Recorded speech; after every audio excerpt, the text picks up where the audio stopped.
আমি আলপনার রান্নাঘরে চলে এসেছি। তাহলে দেখা যাক আজকে আমি কি রান্না করছি।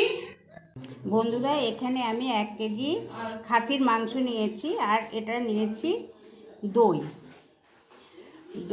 50 গ্রাম দই, টক দই দিয়েছি। আর এখানে আমি মিডিয়াম সাইজের 2টো পেঁয়াজ পেস্ট। খুব সহজে মাটন কি করে রান্না করা যায় সেটাই আজকে আমি দেখাচ্ছি। আর এটা আমার 1 ইঞ্চি আদা আর 3 চামচ জিরে।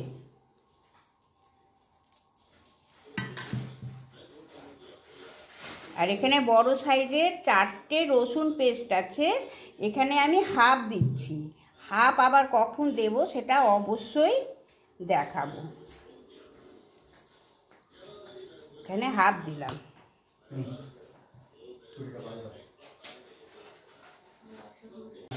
এখানে আমি পরিমাণ মতো নুন নিয়ে হলুদ, লঙ্কা গুঁড়ো, লাল লঙ্কা গুঁড়ো, পরিমাণ মতো হলুদ আর ধনে গুঁড়ো নিয়েছি, এর মধ্যে অ্যাড করে দিলাম।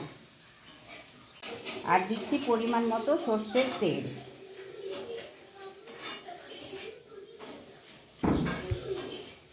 এটা এখন ভালো করে মাখিয়ে চাপা দিয়ে রেখে দেব প্রায় 30 মিনিট।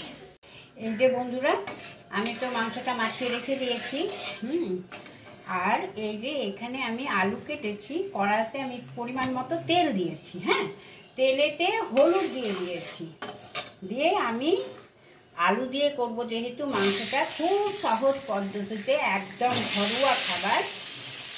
হ্যাঁ, কিছু করতে ইচ্ছে না করলে পরে শুধু এইভাবে মাংসের ঝোল আর ভাত আর সাথে একটু চাটনি বা স্যালাড, ব্যাস একদম জমে যাবে। আর সেরকম কিছু চাই না।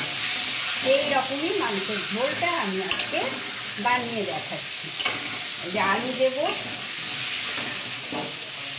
তার জন্য আলুটা আমি প্রথমে ভেজে তুলে নেব।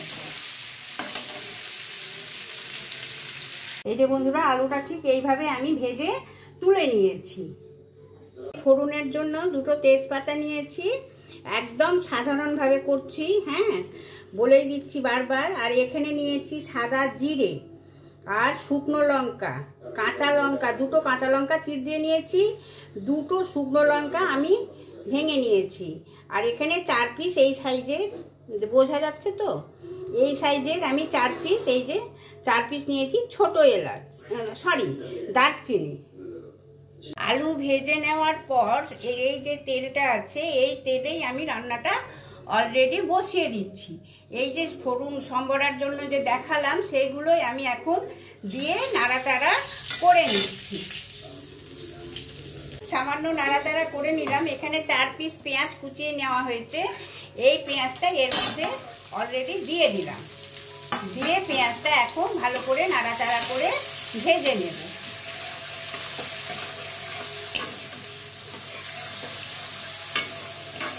আমি কিন্তু আর কোটানো পেঁয়াজ মাংসতে মাখিনি। অনেক সময় আমার অনেক রেসিপিতে মাখানো আছে, এখানে পেঁয়াজ পেস্ট মাখিয়েছি।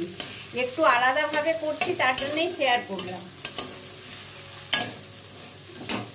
খুব সহজ পদ্ধতিতে যারা নতুন রান্না করছে তাদের জন্য কিন্তু এটা খুব সুবিধে হবে, এইভাবে রান্না করাটা। এখন ভালো করে পেঁয়াজটা লাল করে আমি ভেজে নেব। এই যে পেঁয়াজটা প্রায় আমার হাফ ভাজা হয়েছে। এই সময় আমি যে পেস্ট করে কিছুটা রেখেছি রসুন, এই যে হাফ দিয়েছিলাম, হাফ ছিল, এই হাফ রসুনটা আমি এর মধ্যে এখন অ্যাড করে দিচ্ছি।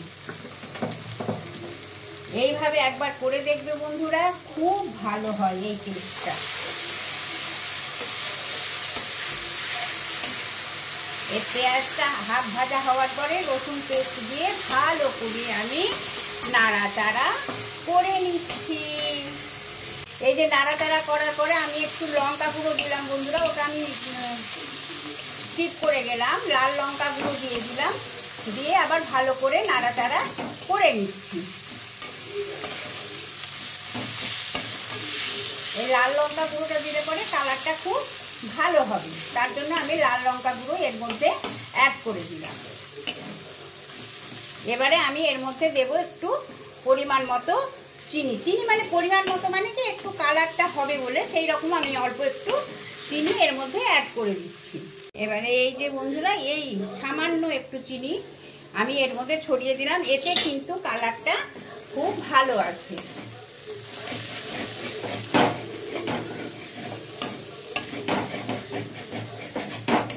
সিম করে আমি ভালো করে নাড়িয়ে নিচ্ছি।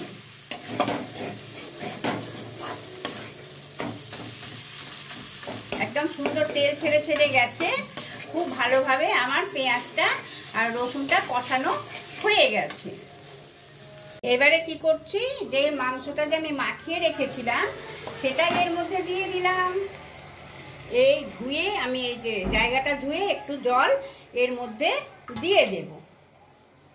এই যে এটা মাংসের বাটিটা ধুয়ে এর মধ্যে জল অ্যাড করে দিলাম, কারণ ওতে অনেক মশলা লেগে থাকে তো।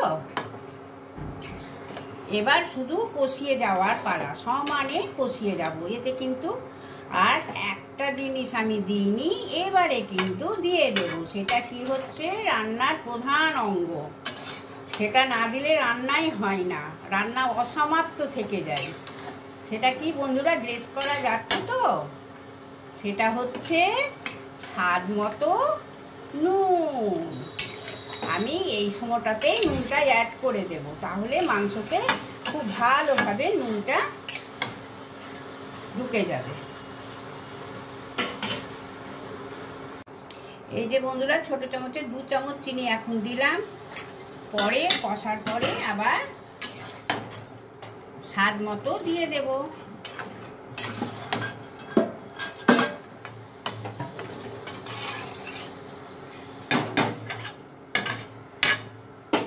আমি চাপা দিয়ে দিয়ে কষিয়ে নেব।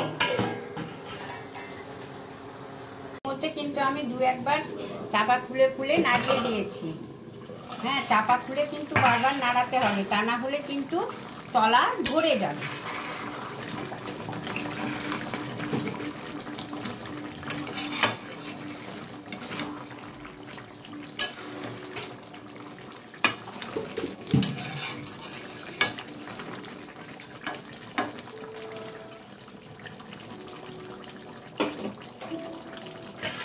আবার চাপা দিয়ে দিব।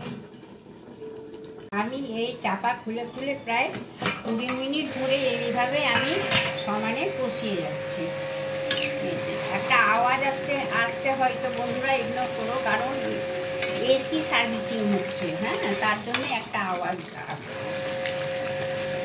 আমি লো টু হাই ফ্লেমে, লো ফ্লেমে মানে মিডিয়াম ফ্লেমে রেখেছি। হ্যাঁ, দিয়ে আবার চাপা দিয়ে দিই। আমি কিন্তু টমেটো দিইনি, কখন টমেটো দেবো অবশ্যই দেখাবো। তাই 25 মিনিট কষানোর পর এমন হয়ে এসছে। এই সময়টায় আমি এই যে ছোট সাইজের 3টে, এটা বাড়ির টমেটো, একদম ছোট ছোট 3টে লাল টমেটো এর মধ্যে অ্যাড করে দিলাম। গাছের টমেটো মানে কেমন গাছের টমেটো বলে দিই একটু। আমার বেয়াই মশাই মানে আমার ছেলের শ্বশুর মশাই ছাদে টবে টমেটো লাগিয়েছে, সেই ছাদে টবের টমেটো এটা। এই টমেটোটার টেস্ট কিন্তু খুব সুন্দর, কোনো সার নেই তো।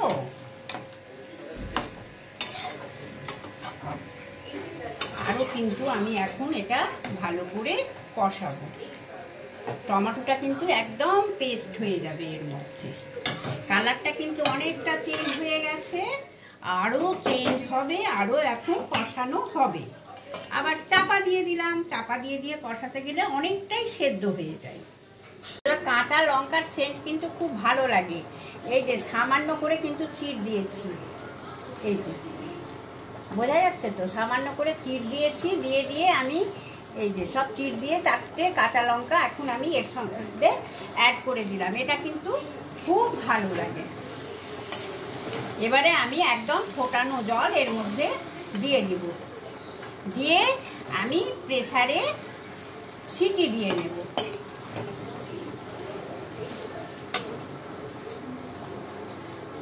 এই যে আমি ফোটানো জল এইভাবে এই পরিমাণে নিয়েছি। হ্যাঁ,